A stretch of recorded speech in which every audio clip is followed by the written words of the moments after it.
French President Emmanuel Macron's decision to withdraw from Niger signals the end of an era for France, one marked by military interventions in the West African Sahel region, and a sense in Paris that its former colonies in Africa were still in some way France's private preserve.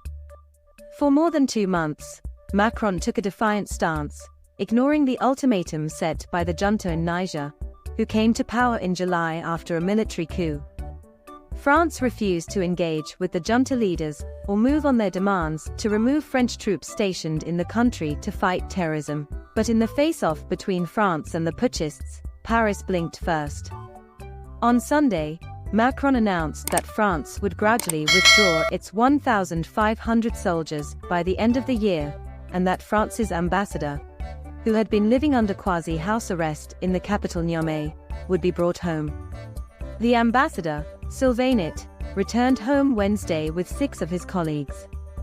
The repercussions of this decision, which comes in the wake of forced withdrawals from neighboring Burkina Faso and Mali, are being felt far and wide. It's the latest blow in a series of setbacks for Paris in the region, where France's influence has waned significantly, replaced in some cases by Russia, in a context where former colonies are seeking to diversify their partnerships. The key questions now are where the soldiers stationed in Niger will go, what Paris will do with the military bases it still has left in Africa, and how it will continue the fight against Islamist terrorism in the region. The ouster from Niger has triggered calls among observers and even within French diplomatic circles for France to truly overhaul how it engages with African nations, including by reducing its military footprint on the continent as a whole. The deep trend confirms itself. Our military presence is no longer accepted. We need to totally rethink our relationship to Africa, said a former French diplomat, who, like other officials quoted here, was granted anonymity to discuss the sensitive topic. We have been kicked out of Africa. We need to depart from other countries before we get told to go, the former diplomat added.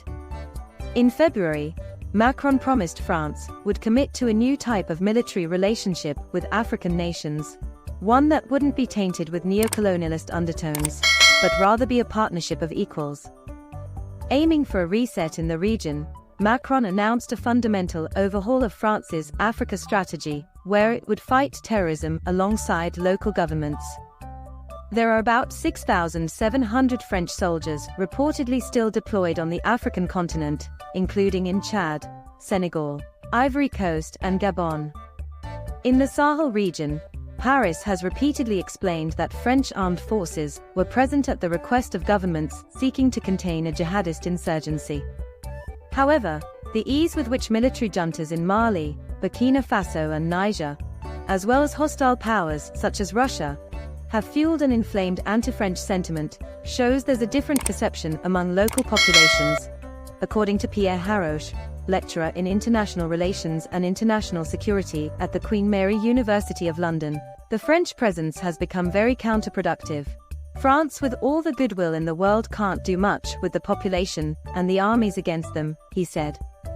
If France is to retain a presence, it must be as invisible as possible, probably through the EU. It's the end of a model in which France is seen as Africa's policeman, Haroche added. Despite Macron's stated reset of relations with African nations, some officials argue the French armed forces and network of diplomats have been slow to change their ways. We need to pull our military bases, but there are internal issues. How to make the withdrawals acceptable to our armed forces. It means we will no longer have a fighting army, said a former French official. Indeed, unlike French soldiers stationed on Europe's eastern flank, whose main missions are surveillance and training, troops in the Sahel are engaged in combat operations. The French president's office declined to comment for this article. Global influence challenged. For the French political elite, the Sahel debacle strikes a sensitive chord, feeding fears that France might be losing its status as a global power.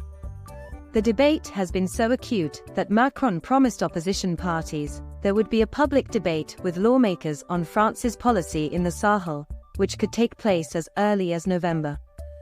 There's this feeling on the French side that the military presence in the Sahel region was one of the last symbols of France's hard power, and, in particular, of the country's self-perception as a great world power, said Djenabou Cissé, a researcher for the Paris-based Foundation for Strategic Research. Paris will need to come to terms, at least in the short term, that it will have less control over what's happening in the Sahel region, including when it comes to fighting terrorism, and re-engage with African governments throughout the continent in a new, less militarized way, Cissé said. Redeploying French forces from Niger to Chad, or even Ivory Coast, would amount to kicking the can down the road, the researcher noted. For France, it's about mourning and giving up a part of its history to enter a new chapter, she said.